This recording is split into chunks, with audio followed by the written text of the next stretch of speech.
Halo semuanya, seneng banget rasanya bisa kumpul lagi di sesi bedah kasus kita hari ini. Jujur aja, saya super antusias karena kali ini kita bakal ngebahas sebuah sejarah teknologi yang benar-benar mind-blowing. Kita bakal ngintip ke belakang layar dari salah satu aplikasi paling raksasa di dunia, yaitu Instagram. Coba deh, kalian inget-inget lagi masa di mana Instagram tuh mulai terasa berat banget, sering lemot atau bahkan down. Kira-kira apa sih yang sebenarnya terjadi di dapur mereka waktu jumlah penggunanya meledak drastis? Nah, hari ini kita bakal bongkar habis-habisan gimana pertumbuhan yang luar biasa itu justru bisa berubah jadi mimpi buruk kalau fondasi sistemnya nggak siap.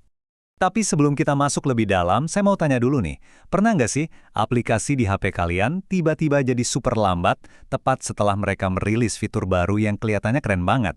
Pasti pernah kan?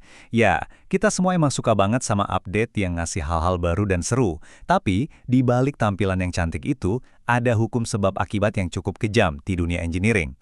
Fitur-fitur baru yang fantastis ini secara diam-diam bisa ngehancurin sistem dari dalam kalau nggak dikelola dengan benar. Dan perjalanan persis seperti itulah yang bakal kita telusuri hari ini bareng Instagram.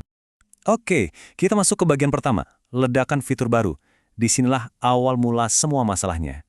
Masih ingat nggak sama era di mana Instagram tuh mulai berubah dari yang tadinya cuma aplikasi buat pamer foto kotak sederhana, jadi sesuatu yang jauh lebih besar. Saat itu, mereka mulai ngeluncurin berbagai fitur baru secara masif banget buat mendominasi pasar media sosial. Fitur-fiturnya pasti kalian tahu lah ya. Kita bicara soal Reels, live streaming, rekomendasi berbasis AI, sampai story video. Nah, pas fitur-fitur ini rilis, boom! Tingkat interaksi pengguna langsung meroket tajam. Tiba-tiba semua orang sibuk bikin video pendek, live berjam-jam, dan scroll rekomendasi tanpa henti. Jumlah pengguna melonjak drastis cuma dalam waktu semalam. Secara bisnis, wah, ini sih sukses besar.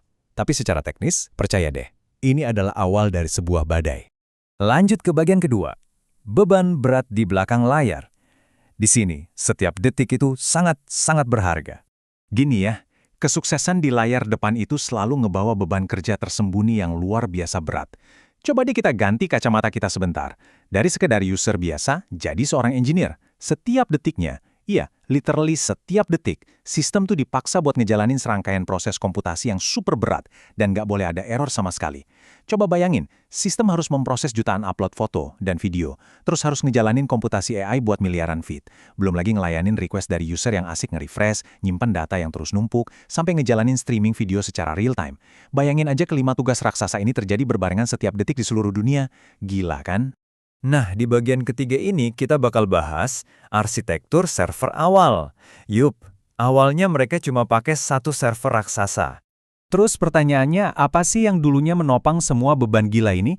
Spesifikasi teknis Instagram di masa-masa awal ini sebenarnya cukup bikin geleng-geleng kepala. Mereka dulu pakai apa yang disebut sebagai server shared memory besar.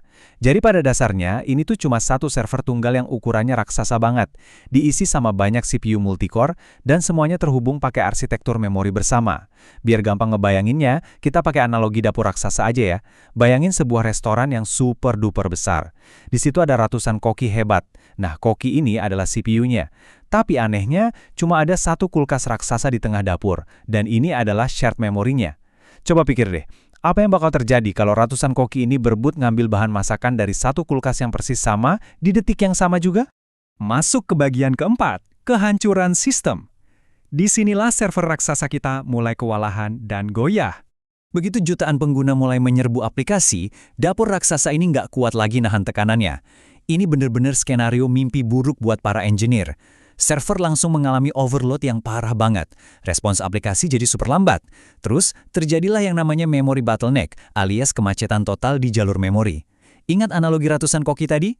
Para koki atau si CPU ini mulai saling tabrakan, ngehalangin satu sama lain dan berebut akses cuma buat ngambil data dari satu memori yang sama.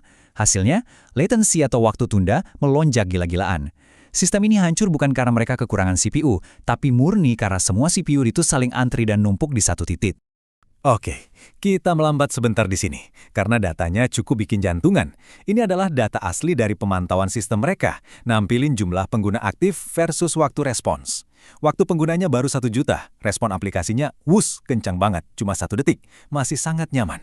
Naik ke 5 juta pengguna, responsnya melambat sedikit jadi 2 detik. Ya, masih bisa dimaklumi lah ya. Tapi coba perhatiin pas jumlah penggunanya nyentuh 20 juta. Waktu responsnya langsung loncat tajam ke 6 detik.